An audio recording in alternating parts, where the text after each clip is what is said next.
Welcome to Sophia's family favourite. இன்றைக்கி நம்ம என்ன செய்ய போகிறோம்னு பார்த்தா கேரளா வெஜ் துருவல். அதுக்கு தேவையான இன்க்ரீடியன்ட்ஸ் என்னென்ன டிஸ்கிரிப்ஷனில் கொடுத்துருக்கேன், செக் பண்ணிக்கோங்க. இந்த டிஷ் வத்தல் குழம்பு, புளிக்குழம்பு அந்த மாதிரியான சாப்பாட்டுக்கு ஒரு நல்ல சைட் டிஷ்ஷாக இருக்கும். அண்ட் செய்கிறதுக்கு ரொம்ப ஈஸியாக இருக்கும். அதனால் நீங்கள் கண்டிப்பாக உங்கள் வீட்டில் ட்ரை பண்ணலாம். இப்போ எப்படி செய்கிறதுன்னு வாங்க பார்க்கலாம். ஃபஸ்ட்டு ஸ்டவ் ஆன் பண்ணிங்க. அடுப்பில் ஒரு பேன் வச்சு சூடானதும் தேங்காய் எண்ணெய் சேர்த்துக்கோங்க. தேவையான அளவுக்கு தேங்காய் எண்ணெய் சேர்த்துங்க. இதுக்கு சன்ஃப்ளவர் ஆயில், மற்ற இந்த ஆயில் யூஸ் பண்ணக்கூடாது. இதுக்கு தேங்காய் எண்ணெய் யூஸ் பண்ணணும். அப்போ தான் நல்லா ஃப்ளேவர் கிடைக்கும். தேங்காய் எண்ணெய் ஆட் பண்ணிட்டு சூடானதுக்கப்புறம் 1 ஸ்பூன் கடுகு, 1 ஸ்பூன் ஜீரகம், ஒரு காஞ்ச மிளகாய், கொஞ்சம் கருவேப்பிலை போட்டு தாளிச்சுக்கோங்க.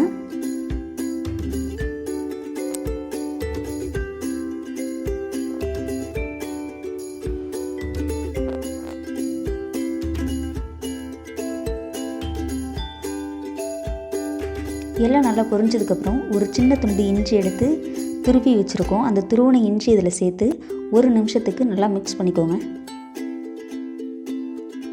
அதுக்கப்புறம் இதில் கொஞ்சமாக தண்ணி ஊற்றிக்கோங்க. ஒரு சின்ன டம்ளரில் ஒரு டம்ளர் ஊற்றினா போதும்.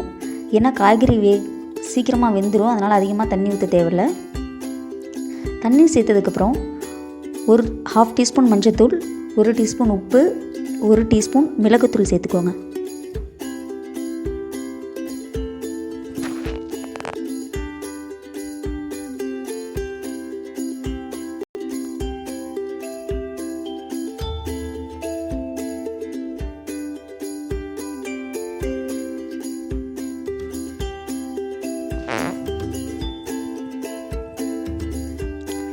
மிளகுத்தூள் சேர்த்ததுக்கப்புறம் நம்ம இதுக்கு 3 வெஜிடபிள் எடுத்து வச்சுருக்கோம். முட்டைக்கோஸ், கேரட், அப்புறம் முருங்கைக்கீரை. முட்டைக்கோஸை நல்லா பொடியாக கட் பண்ணி வச்சுக்கணும். கேரட்டை சீவி எடுத்துக்கோங்க. அப்புறம் முருங்கைக்கீரை, இது 3ஐயும் சம அளவில் எடுத்துக்கோங்க. இப்போ அந்த 3 வெஜிடபிள்ஸையும் நம்ம அதில் ஆட் பண்ணலாம்.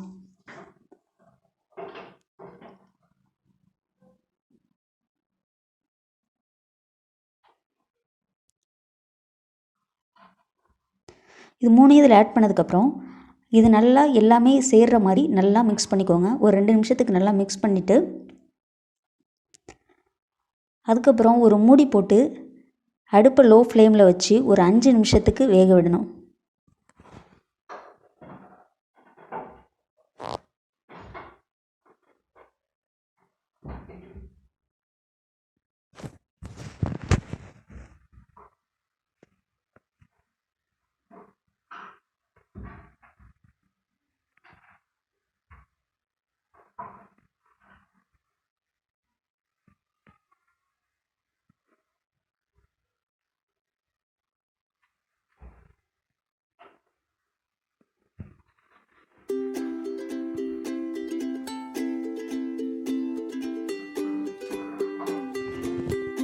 இதை மூடி போட்டு 5 நிமிஷம் வெந்ததுக்கப்புறம் பார்த்திங்கன்னா 5 நிமிஷத்தில் நல்லா வெந்திருக்கும்.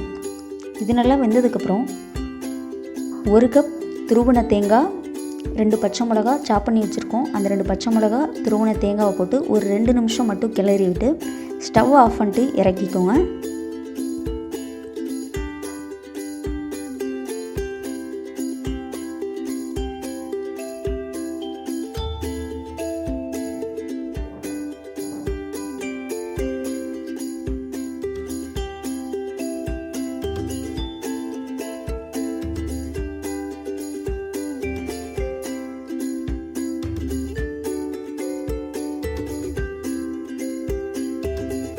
தேங்காவையும் பச்சை மிளகாவையும் போட்டு ஒரு 2 நிமிஷம் மிக்ஸ் பண்ணால் போதும்.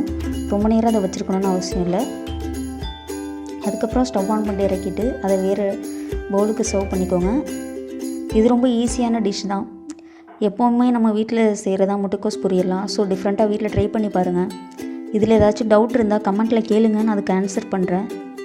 இந்த டிஷ் உங்களுக்கு பிடிச்சிருந்துச்சின்னா லைக் பண்ணுங்கள், கமெண்ட் பண்ணுங்கள், உங்கள் ஃப்ரெண்ட்ஸோடு ஷேர் பண்ணுங்கள். இது மாதிரி இன்னும் நிறைய டிஷ் நீங்கள் பார்க்கணுன்னா நம்ம சேனலுக்கு சப்ஸ்கிரைப் பண்ணுங்கள்.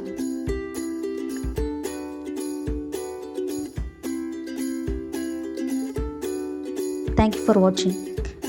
Keep support.